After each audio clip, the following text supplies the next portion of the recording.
This is Flora DiCiapoli Petrillo.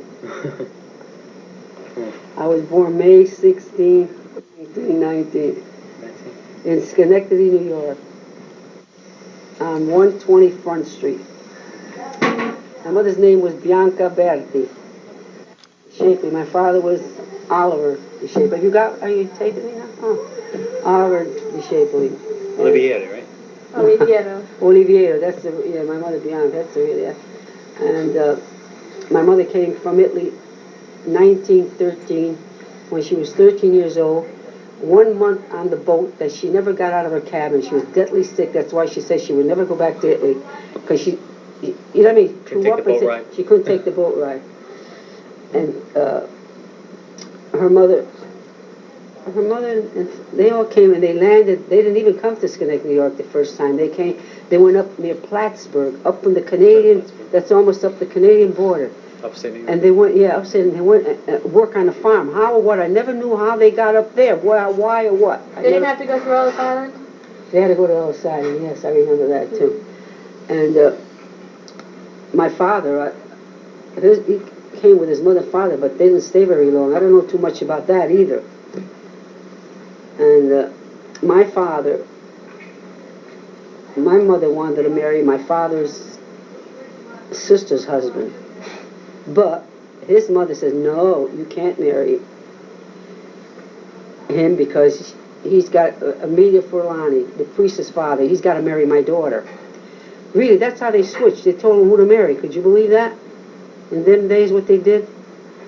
And my father's mother, she was a holy terror. She knew how to. She used to get people out of jail and write letters for everybody, and she used to work for all those rich people and everything else. My mother's mother, I don't know too much about her. Her name was Arcelia, Elsie, really. Her husband's name, my mother's father, Giuseppe. And my father's mother was Yerina, and his father, I think, was Angelo. Angelo, I'm sure. Nanone's father was Angelo? Huh? Nanone's father you're talking about now? Nanone's father? Yeah, Angelo? We have pictures of them. Yeah, I know. Both of your grandparents. I know. Because I think Nani looked a lot like her dad. You see the pictures we have restored, but it can't. Did you see the new pictures? But don't tell Mommy, because John's going to give it to her. Oh, your mother got her the 3 pictures. Did you see them now? Yeah. You want me to get them off the TV? They're not upstairs. They're over here. On the TV? Yeah, one's on the TV, and I think 2 are in there. But then I found some other ones. That's all right. You'll see one. And what was I going to say? In Schenectady, New York, there was quite a few relatives, like my aunt. What's her name? Emma. She married a guy that she didn't even want, but her mother said, you got to marry. He was way older than her too. And the same way my uncle, he married Maria, but Maria didn't want him either. Imagine them days, it's true, they used to tell you who you had to marry, and you did. Imagine that, something they wanted, period. And I can't think of so many things. And my sister Vera, Mary, and Rena were twins, but Mary died at 9 months from convulsions. Let's see now. So they named the other Mary after the Mary that died? My sister Mary now is named after the twin. I always thought that was bad luck, to name another child after her twin that died. I know, but she did, though. Don't ask me why she wanted that name, Mary. And but that twin that was Mary was so beautiful. Rena was really an ugly little kid. You know what I mean? The other one, we never had her because she disappeared. Everybody had her from morning till night because she was so beautiful and so smart. And in them days, they believed in witchcraft and all this stuff. And they still say that she was like sort of just not eating anymore, and she looked like a skeleton. So there was, in them days, they did have, in fact, till years ago here they had these people, but now I don't know anybody like that, maybe in those cults and all. But they told my mother, go get this woman and see somebody did something to her. So when this woman came, I always remember, she went out to my mother's house in the rooms and she said, you called me too late. She said, she's going to die. She said, that somebody, like, in them days, I tell you, even in those little towns like Naples with grandpas, aunts and all them when they came in this country, they wouldn't sleep with the parentes. There was 8 kids. They had to have all night long the lights on. They were very superstitious, which I knew the southern part, but I never knew that when I went to Italy in '67, the Marquis, the northern, they were like that. But they weren't so much with the witches and all that. They were with the fortune tellers. You cannot believe they went every day to a fortune teller. In fact, we went with Robert and we were going too. 50 cents, they would charge $1. Then Robert went so much that the fortune teller says, I'm not charging you no more, Robert. He was telling her everything she was getting. He was getting letters from Reggie at that time. He was telling her, you're going to get a letter, she's going to say this to you. I'm telling you, he was a terrific guy the way he guessed everything. And my cousin Graciela would go every day and say, how come I didn't sell no pocketbooks today? The other would go, how come the baby cried? Oh, we're fortune tellers. I forgot the guy's name. I remember, now I don't remember. He lived where Marco's mother and father lived, one of the little old men. But then there was a real rich one. He says to me, if you go in America, Flora, I'll tell you a fortune from America, he says, and you could send me $5. I said, the hell with you? Could you believe it? And he lived like in a mansion. He figured all these jerks that are giving me all these $5. But then, you see how you believe in even the priests? Now, when I was dying one time, very, very bad, when I was first married Grandpa, something happened. What? I'll never know, and they'll never know. I just went to my mother's house, and I didn't want to go home no more. Ask me why, I never know today what happened. I stayed at my mother's house a month, and I just laid down in the bed, and that was it. I got such a deep, but what? I don't know. So my mother wrote to my cousin, the priest, and she says, you got to do something, she said, because Flora's very bad. She's not opening her eyes. She's not talking to nobody. She don't want to go home no more. And that's it. So the priest wrote my mother back and said, take the nightgown off of her that she's wearing and send it to me by airmail. And I can remember this nightgown just like right now. It was a pretty pink, and it had a round neckline with white lace around it, sleeves like this with white lace all around, and the pink. Then it had like roses like in a shade of beige like that. It was a beautiful nightgown, I remember, and my mother shipped it to him by airmail. So we get it to the priest. Yes, Don Jerry. See, they even believe now. He's a priest. Then he sent me back, they sent my mother back the nightgown, and they said to my mother, take this nightgown right now, he said, make her wear it for 3 days, then burn it. He said, and burn it right. And that's what we did. Then, do you believe that right after that I got well and everything? I don't know, maybe who the hell knows? If I had to tell you what, I have no idea what really happened. And this is going way back. Mm-hmm. And then another time I got this, scared to death. Grandpa scared to death. This was right after that too. Honestly, right after this incident, I woke up one night in my bedroom and opened my eyes and where I have that thing we had clothes, that beautiful antique coat rack. And I could swear, people don't want to hear it, I saw the devil. I screamed and Grandpa got scared shitless. I go, all right, I swear to God, vivid. I could say, and I couldn't believe they could say, you're crazy, it wasn't in your imagination. But anyway, I had to go to the church, the priest had to throw all holy water on me, and oh God. So many crazy things when I think about it. What did he look like? I don't even want to tell you, I want to scare you. I tell you, for a long, long time, I was scared all the time. So anyway, then in Schenectady, my father worked for American Locomotive, make engines for trains. Then they got rid of them. They closed that right down. And we had relatives from Connecticut that were big builders. They built if you go in all those brick houses, apartments on 2nd Avenue, down by Josephine Petrillo's, all those beautiful brick apartments and buildings, he built them. So he said to my father, leave Schenectady, come and live in Connecticut, I'm going to give you a job. And that time my mother's father was living with us, and he came too. I don't know about my grandma, because they came to America so many times they could have been rich with all the trips they made. Well, anyway, we had a 2-family house my father owned, 4 and 4, and we sold it for practically, I think, $1,500 in days. Could you believe, with a 2-car garage, a big lot on the side of it? Don't forget, this is going back when I came to Connecticut in 1928. My mother was 3 months pregnant with Mary, and then Mary was born here. And you believe when he came here, he made my father and my grandfather work a while, and then he wasn't paying them.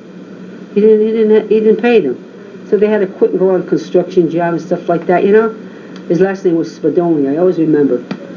And so that, sometimes I think if we stayed in Schenectady, we'd have done better off, because my other relatives, they all had beautiful homes. They had, you know, they made out, I think, better than we did. I mean, we had a struggle. If it wasn't for my mother, huh? The cost of living was better there, or why do you think it was so much better there? Well, it seems like they all did well. Let's put it that way. I mean, you know, it was because it was less competitive than here? It was a different town. It was a real nice town. And like I said, going back to when my mother was 25 years old, I probably told you guys this story a long time. She had a tumor as big as a grapefruit. In them days, they didn't know nothing about tumors. So she went to this doctor, like would be like... Where was it located? Where was the tumor? In her stomach. I never saw her, but who saw when she used to go, I heard, to doctors and all. Vera used to see it. She was split like all the way down here. Her meat would be over like that, like it was so horrible. But listen to what. So anyway, this doctor said to my mother, Bianca, you're going to die. You're 25 years old. He says, but I'm going to give you an operation. He wasn't even, you know what I mean? He was a regular doctor. He wasn't a surgeon. He said, I'm going to try to save your life. He says, you're so beautiful. You got 3 kids, because Mary wasn't born then. The twin died. So he cut my mother up, and he saved my mother's life. My mother never had her, but they say, I never seen it. Even my aunt Yolanda said, Flora, if you ever saw, I never wanted to see it. All the way down like this, and it was like open, you know, like, you know, the way, and all horrible. They told me it was something unbelievable. And I told her, whenever she went for a physical, anything, they would call every nurse, every doctor, wherever she was, to come and look at that. But they didn't understand what it was all about. My mother had infection for about 2-3 months. I had to run as a kid now. You realize I'm a kid. I had to walk or take a trot, like say from here to Hamden High, to get my mother medication, whatever she needed. I used to run. I used to do all the running all the time. Even when we lived in Connecticut for my family. I went to buy the food. I went and get food stamps for them days for them, shoes for... How old were you when she had you? I mean, I'm sorry, how old was she when she had you? When she had me, she was 18 or 19. 19, because I think she got married 18, 19. I was born exactly... You're like 6 years old when you're going to get the stuff for her? Yeah. Could you believe this? No. I used what I did, and then when I came to Connecticut, I'm telling you, I just, if you had to tell me how I did it, I don't know. Then we had a dog once, a little dog. Brownie? No, this is in Schenectady, and the dog took fits. What do you call, like, we had to call Seizure? the police, and we had to run out of the house, and they came and shot him, right, going down the stairs of the house. We were all foaming. Rabbit or something? Yeah, we all got scared to death.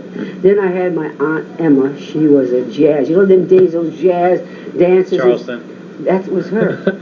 And she married this old man. See, now you're not supposed to marry. They made her marry this old guy, her 2 sons' father.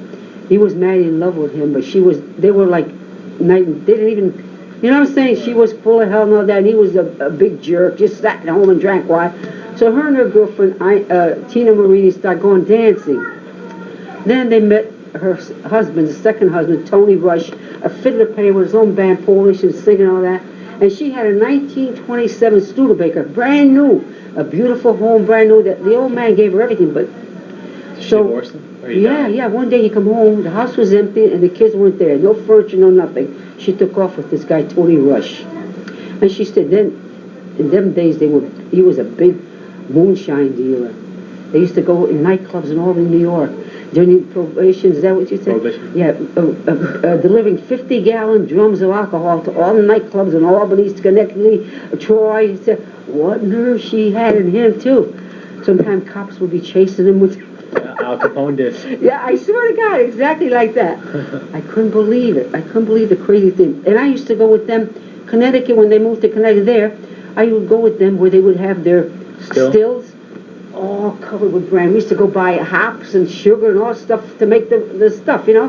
They would put it in big, and then they would pay, though. They would pay the detectives or cops to protect them. If they were ready to raid them, they would tell them, you know, yeah. But you know what they used to do by plane? They used to go over there and see if they seen smoke coming out. They knew it was a still in them days, you know.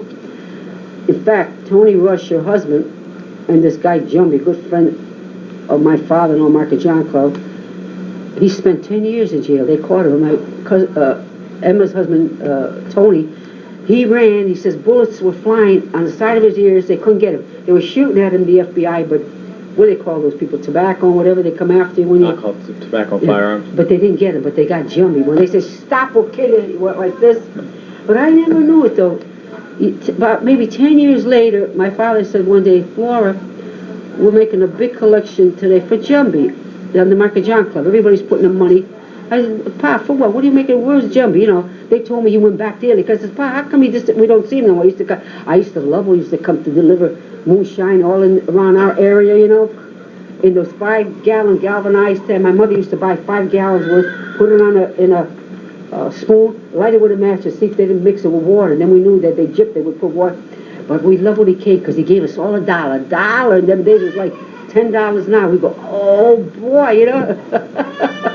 So what were they taking the collection for? Huh? Why were they taking a collection for him? Oh, this is it. He was in jail for 10 years. They told us all that he went to Italy. They kept that secret like he was a pope. I said to Pop, he's in jail, Pop. We all said Jumby went back to Italy. It wasn't true. Jumby was in jail. The Marquis kept that secret like you cannot believe it. So they got him out of jail after 10 years. That was the collection, was to get him out of jail? Yeah, the collection to get him, because he spent 10 years for having, imagine. You remember seeing him after he got out? Yeah, then he went back to Schenectady, instead of Connecticut, because my aunt and uncle in Schenectady. Then he married a widow with 2 or 3 kids, and he was like everybody loved him because he was like a Casanova, give out money, never got married. In fact, he's got his uncle is Dr. Vitale, the foot doctor, up here in West Haven. And he married this widow that he was boarding with her, you know, he's living with her. And he was so dedicated, so terrific being a bachelor. So anyway, that was with Jumby and all that stuff. Oh, so many crazy. Then the story about Maya, Irma's mother and father. Irma's father was already in America. His mother and my grandmother were sisters. That's how they had the last name of brother Kurtzy. They had my grandmother was named Kurtzy, Arcelia Kurtzy, and Irma's last name was Kurtzy, you know, her father. So anyway, he saw a picture of Molly. Somebody wrote, he says, look at this woman. He was single. He was handsome. He looked like the daughter, even better looking as a man, tall, 6 feet tall, real good looking. Her father, what's her name's father there, Irma's. So he says, gee, she's so beautiful. He said to the relatives, let her come to America because I want to marry her. So they all went, my family, everybody, because, you know, to meet her off the boat. She was so ugly, short and fat, big pop eyes. And when she saw him, she was, ooh, because she was a little short, fat tub like this. And he was so happy. He says, I don't want to marry. What am I going to do? I don't want to marry. They said, what are you going to do with her now? She didn't have nobody here. She came on account of you. What are you going to do with her? See how they probably both going back, right? He was never sober one day from the day he married her. And he had 2 boys ugly like her, Johnny and Osvaldo, what the hell the other guy's name is, and Irma that was good looking like the father. You know, but I'm telling you, she idolized him. She looked at him like Nancy used to look at Ronald Reagan all the time. She thought he was God because he, you know, that he married her. And he was so bitter that you know what he used to do? If anybody looked at him cockeyed, and when he was drinking, Jonathan, he used to 10 men couldn't hold him down. He had the strength. He used to beat everybody up. If they were playing card games, and my father's, they would every Sunday they would all. 5 or 6 of my father's friends, they would be there, the wives and all that, playing cards. You know, my mother would make coffee, whatever. They had wine, whatever they did. They would have snacks and what. And anything that bugged them, or what, he wanted to kill everybody. And they couldn't even hold him down. Then his poor son Jerry, he's dead now. Irma's dead too. But we were all sitting on this second floor porch where we lived, and Emily, Armando's mother, father, they lived on the first floor. You know, he was leaning against the rail. He fell off the porch, Jerry, second story. He landed in the garden. We had like a garden, but there was a concrete slab. He didn't fall on the good. Then you know how they had tomatoes, all those picket things? He didn't fall on that. But you know what? He was never the same after that. He died young because he got something. They said in the hospital that nothing was wrong with him, but no. Irma says, Flora, that ruined my brother. I said, I know it ruined your brother. I said, falling. You know what I mean? Them days probably they didn't know what, you know? He was even in the army. Terrific headaches, and he died like that after young too. He died in his 30s.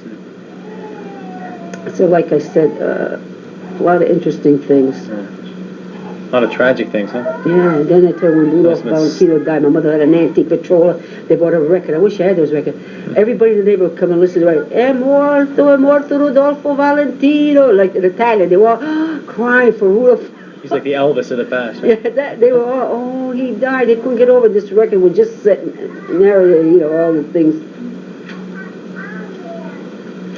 Yeah, we had a couple suicides, huh, in the family?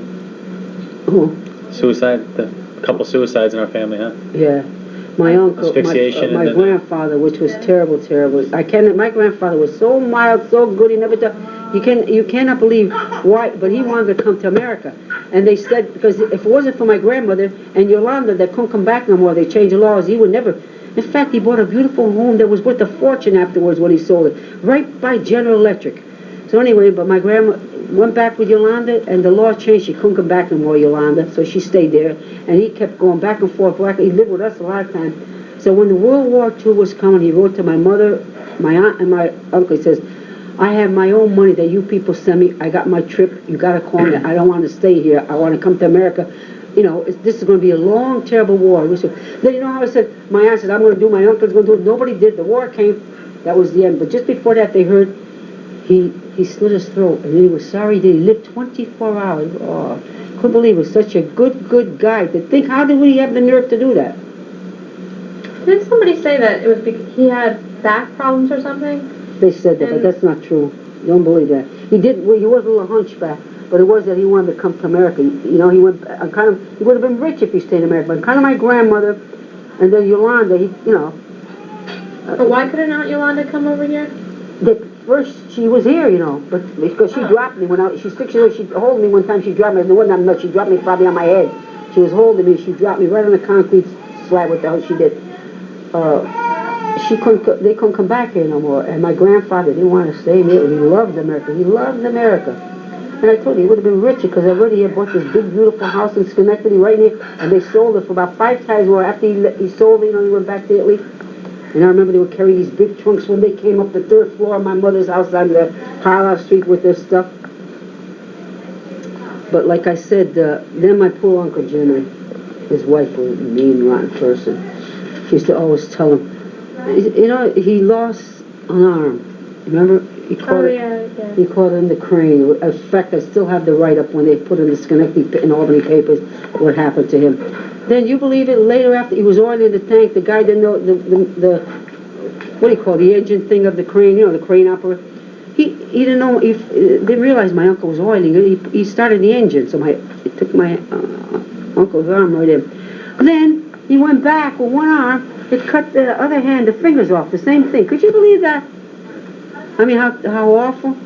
So he couldn't do nothing. My aunt used to have to button his pants and put on his coat, and she used to always scream and yell at him and everything. That one day she went to the hairdressers, like he like mortified her, and she rather, and made fun of him because they were looking for him. After the beauty parlor one Saturday morning, her brother came over, and where's Jimmy? But finally my Jerry, her brother, looked under the garage, saw smoke, fumes coming out, and there he was. And he was another guy like his father. He never talked about nobody, never a quiet one. The wife was a rotten thing, but he was so good. He took all her crap all those years with the thing, the gas. What is that? Exhaust. With his head wrapped around with blankets or sheets, and there he was with his head. So the minute her brother pulled him out, he hit the air and he went. And he died. He was such a good guy. He wasn't even that old, but she drove him to it. He was such a good guy. Then she used to say, she was kind of nuts, he was having affairs. The poor guy did with the next door neighbor, the other one neighbor there, with Armando's mother-in-law that lives in Derby. Oh, she used to say all weird things about everybody. She said my father had an affair with him. My father never looked at her. She was nuts, really. Too bad my poor uncle. See, again, she didn't want to marry him. This is your mother's brother? Yeah. See, now both my mother and all of them, they didn't want to marry who they had to marry. They had to marry who they already wanted. They had somebody picked, but they wouldn't let them marry them. Everyone came over to America except for Yolanda then? Yeah. She was the only one who got left over there? Yeah. And they had it tough during World See, War this is II. Yolanda's husband that slit his throat? No, her father, my mother's father. No, Yolanda's husband. Yolanda's father, too. Yolanda's husband, he was a fascist, which they are today. My cousin today, they're all hidden, but they're all still fascists. Deep down, they're all fascists. Who are? Who are you talking about? Oh, Gigi, every one of Gigi? them. All of them. Oh, yes. Fascist? Oh, all of them. They were all. Geraldo's a communist. Even the priest had Geraldo, I think he's a communist. Now they're communist because you know No, what? but Geraldo. You have to say you're communist even though you're not, because that's how if you work or anything. They won't even go in the store. Anything you do, if you say you're not a communist, you're like that's it. They can't get jobs for the town, the state. Yeah. You have Geraldo, you're talking about the you one have at to the be the hotel? party. What are you talking about, the Geraldo. glasses? But anyway, His wife's Paola. Their son died, Okay. right? No, that's Maria. see, they work for the Giancarlo, town their and son everything, the died. state. You know, husband's like you say, you want a good job. You sit in front of the Maria's running. husband, You have to say you're Giancarlo, I right, even think. though they're not. I know what you, okay. Their son Mauro died. My. But Geraldo and Paola, they have Claudia and Lorenzo. Yeah, she got pregnant here with Claudia when she came. Remember, she didn't have kids for a while, and then she got Lorenzo over there. Yeah. But anyway. Geraldo, there's Gigi and Geraldo are the two boys, right? And Maria. And then Maria and Graciela Okay. are the girls. And if you sang, I almost had a couple of fist fights. Who's the one in Pisa? John Franco? John Franco. John Franco's another brother. What the hell was her name too? She's another nut. And they got what? 3 kids? Yeah. Vincenzo. Oh, Donatello? Yeah, She's weird. She's a weirdo. She You know, I get smoked. confused. Oh, I'm sorry. Did you ever see her, Donatello? That's John You know, Franco's wife. who I get confused with is Adamo's family. You know, because they stayed in Assisi with Oh yeah, you think of George's family. Yeah. And then who's the brother? They have Alfio. Alfio. He's the hotel guy. Yeah. Well, not anymore. Who's the other one that's kind of a little punchy? He's in the war. Oh yeah, Aldo. Aldo. Yeah, you know? his wife, yeah. Aldo. And I forgot George's father. They were Adamo. Yeah, Adamo. And she's Marisa. They were very nice. Very nice people. Very nice people.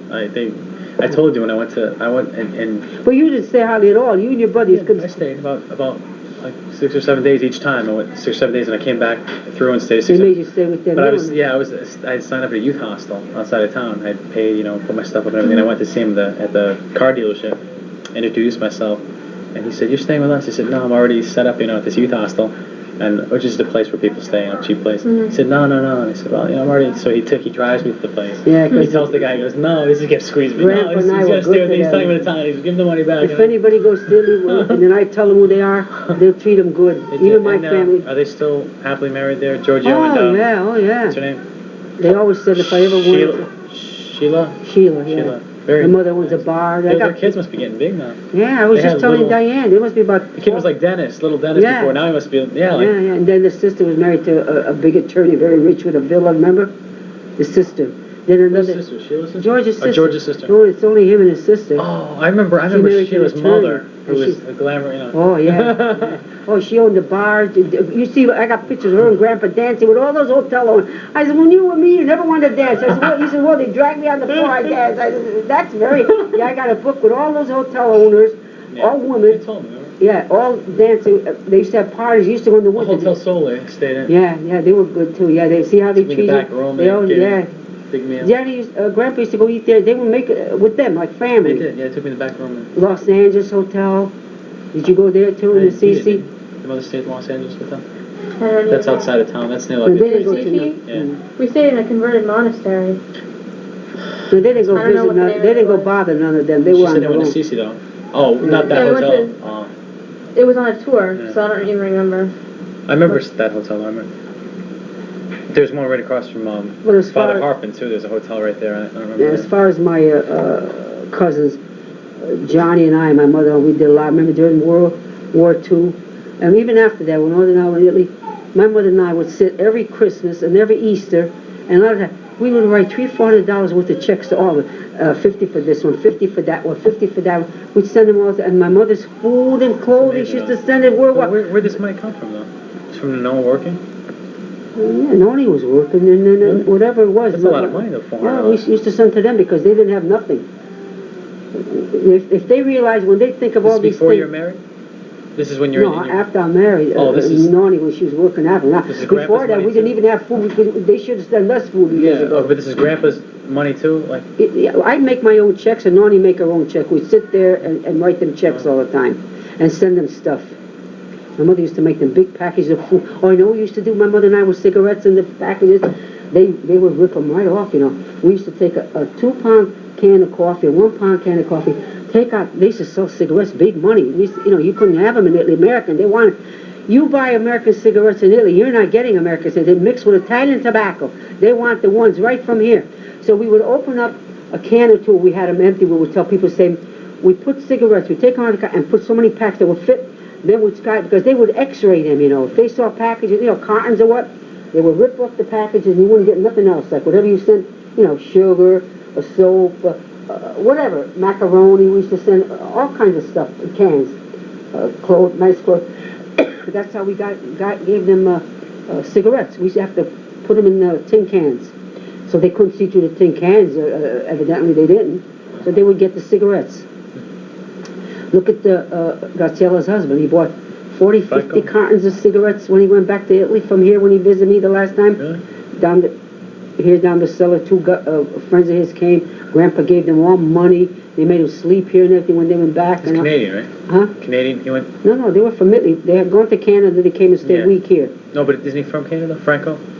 Franco's from Italy, his brother. He got a brother from Italy, lives in Canada. Oh. Yeah, he lived in Canada for He's a while. painter, but right? Yeah, he lived there. And Graziella, 5 years, Graziella, I think in 10 years he lived there. And what was I saying? Oh, so you know what they did? When he thought he was going to smuggle, when he was going back to Italy on the plane, they took all that cigarettes away from him, everyone. So I used to bring... Why though? What's the problem? They don't want you to bring them over there. They figure when it's... Can't they make you pay customs or something? If you have to pay customs. But Grandpa and I, you know what we used to do? We used to bring 10, 15 cartons each every time we went. You used to bring Bubblicious too, right? Bubble Yum. Bubble Gum? Oh, the kids love our bubble gum. Bubble Yum. All our, what else? Bubble gum is gum and other stuff. Anyway, we would open up the cartons, Grandpa and I. We would stick them in between our slippers and the pockets of our suits, the pockets of our dress. And then we would buy, they'd allow you 4 cartons on the plane, and you'd pay cheaper. Like they come and give it to you when we're almost halfway there. In fact, sometimes they even gypped my husband 2, 3 cartons. When he got off where he was, they didn't even put those 2. You know what I mean? They would give him less than what he paid for. And we would bring a lot of cigarettes, and we used to give all our relatives a carton of cigarettes. It was like giving them $100 each. Besides, we gave them money and every damn thing. When we stayed there, we never stayed. Oh, people, you're lucky. You got relatives. You stay for nothing. That's why I always say, if I send my grandson to them, I told them when you guys came here, I said, make sure you treat him good. I said, because you know what Johnny and I did for all years. I paid 7 trips to America, not that I want 12, and a million other things. You know what I'm saying? When they were here, my aunt had to go back by boat. The stuff we gave her, trunks full of clothes, good new thing, not crap. She had to go back by the Christopher Columbus boat, land in Trieste, and then go to the city because she had so much stuff that we gave her. Even she brought back a toaster. You know, one of those carts you bring to bring your food. She still got it. You know, like you go Stop and Shop, those 2-wheel things. She's got it hang it up. I saw it last time in her. You cannot believe. Last time, what was that, like 20 years ago when you went last? Yeah, no, when she might not have it hang up anymore. Well, when I went, no, well, I don't know. That's other thing she kept, but that, like she took... so where'd you get a cart from? Did you take it from the grocery store? How did you get a cart? No, not that big cart like that. You know, they have like a 2-wheel one that got a collapse, like you pull it, you pull it, like I got one in the garage now. In fact, I feel sorry. I think I might give it to my paper boys. I got 2 kids now. They're lugging on Sunday, 2 little kids. I did it this morning. They're dragging. They can't carry. I don't know the mother. And I feel like saying, get one of those, Deb. You know what I told them to do last Sunday and this Sunday? A woman shops every day. She leaves and Stop and Shop. I said, use that cotton and put it back. They must be very honest because they won't even take. They could take one home. Like everybody in the neighborhood got one of them home. Like that guy. What's that guy's name? That's his car. That's his car. That's like his Cadillac. Jimmy. Yeah, he shops. He brings that all over in front of the diners where you. He's a little, not all there either.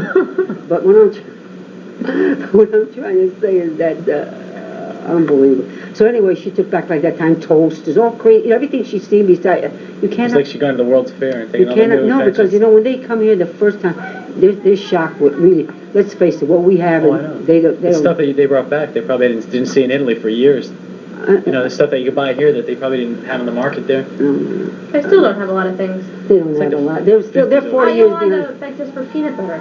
They don't sell peanut butter there. My husband used to bring a 2-pound thing of They all eat Nutella. Yeah, that chocolate stuff. Oh, that Nutella, that crap. For breakfast, I mean, like they put it in toast and stuff, bread. Listen, what Johnny forgot to bring peanut butter one year. He stopped in Rome to buy peanut butter. They got everything in Rome, though, but a little. He says one of them small little things about this big of a peanut butter. He says $5. He bought 2 of them. I said, Jesus, John, you know, because they love, Giselle and them, since they ate peanut butter over here, they love peanut butter. And even like cookies, because their cookies are kind of like no sugar. They make like Oreo cookies to them. They can't get over it. Or like you have to buy the really, really expensive cookies, which none of them will buy. And you know what they use to make sugar? You see trucks and trucks, sometimes double truck. Like big beets, white beets. They don't make sugar cane. They make sugar out of beets. It's not sweet. You know, it's everything. They're patient. Nothing is sweet. Right. Candy. The best candy my cousin aunt and I used to buy us and Johnny used to Switzerland. Better than the Italian chocolates because they're not sweet. Switzerland got the best. It's a kind of Peruvian candy that you used to get. Oh, Peruvia's good. Yeah, those are good. What they use? They must use different kind of sugar because those are very expensive. Well, no, but even our relatives, they won't buy expensive. No, they don't want to buy nothing expensive. If you give it to them, that's another one. Every time you go shopping with my aunt, I buy a blouse. She'd buy a blouse. I buy shoes. She'd buy. Then I paid. I didn't begrudge it. But everything. And don't forget, I was telling you again. It's not people go. You got relatives cheap. They didn't ask me, but they never say that. But Noni, me, we were giving like Johnny $100 each a week. And besides all the stuff we used to buy, you know, it wasn't that cheap going to, like people think. I know what you're saying. I mean, I went. They're a free ride, you just pay for the airfare. They think, you're lucky you don't pay for that. What do you mean you don't pay for that? I could go in a hotel, they would have served me in bed. The money, really. Then when you go to all the relatives, 100 here, 50 there, 100 there. I mean, I didn't have to do it, but I figure I didn't go there that much. And nice even then. I mean, you give us the hotel. We bring in a whole suitcase just filled with stuff for them that we bring home empty. Yeah, and the same thing. You pay for everything, no matter where you go. You pay because you figure, well, you're married by right. Then when they come here, you got to do the same thing. You got to pay again by right. Like now, Gigi, he's a double millionaire. My cousin Gigi's a double millionaire, not just a millionaire. He's so rich, huh? He gets $7,000 just pension a week or a month. It's a ton. So much pension a month. Her mother and left apartment buildings. Her aunt was never married. The mother's sister left her places, bars, and everything on the beach. Condominiums. The best piece of land in Senegal where they have their condominiums now was built. They owned it right in the heart of Senegal. It wasn't built. People begged them year and year and now sell that land. No. Finally, they sold it. They built. They're so rich you can't look. His son, $150,000 building. $150,000. He gave him bought him a sports store. His son Pepino, they don't have to work because the father and mother got. He's the big tennis guy, right? That's what he does. He teaches tennis and he has tennis store that sells all kinds of sports. Is that what he does? So a sports shop. Yeah. No, they never opened it. Well, what do you mean? Then he don't do nothing. It's just sitting there, I think. They never opened it? What happened? No, we don't really know. I don't think. I don't know because it isn't for the money. The father, you know your stuff. Never mind the father, the money he. Then when I went in '67, don't forget they made their life. Gigi in the service and the other brother, him in the army. Is Gigi Navy or Army? The other one Navy. Navy. The other one must be Army then. Yeah. Oh no, Air Force or something. Air Force, yes. So anyway, John Carlin. Yeah, John Carl. Yeah. Was in the Air Force. He was a mechanic for the Air Force. They were good, you know. But anyway, Gigi lived. I went to see him in the buildings. Never paid no rent. All free food. And when he went and inspect the ships, they come from all over the world. At the port of Trieste, when I lived right on the border of Yugoslavia, Jonathan, they would give him like all kinds of liquor, all kind of American butter, jelly, guns, everything. In other words, if you see something wrong with this ship, make out don't look. You know what I'm saying? So like bribes, Yeah. And he would be loaded with stuff. You cannot believe American, all kinds. In fact, I got 2-3 gold cigarette lighters from him. Then he get tons of stuff. He didn't pay for it. You know what I mean? No rent. He had 6 beautiful. Every place he stayed was all free. And his pay, he paid everything. You know what I'm saying? He's very, very wealthy, right? Yeah, plus he doesn't spend a lot. No, he don't spend nothing. He's very tight. My eyes just say he's vodka. That's the Italian word for tight and stingy. He had a vodka. My husband used to say the same thing. Only for his kids, that's all. But as far as anybody, even his mother, not for nothing. Graciela pays for it all, right? Yeah, everything. What the mother did for them, You think that they're mad. Imagine they're going back 50 years because she gave everything to all of that big Casanova, which is true. She lost beautiful homes, everything like kind of him. He got in a car accident, everything. You know what I mean? I think he's a jerk anyway. Oh yeah, he's a canard. You got to watch for him. But like when we were there, I don't think it was the last time. It might have been the last time. He started getting into a big fight about politics or something because he's a communist and Mom was saying something about it. But I mean, he like was looking for trouble or something. Oh, he's a communist. He has all communist friends from Bologna, where the smartest doctors all come from. They used to come, and Germans. He had good Germans friends from World War II. No, they're nuts. This all ready now. You can put this. Do you want to tape something? No, unplug it. Take it off.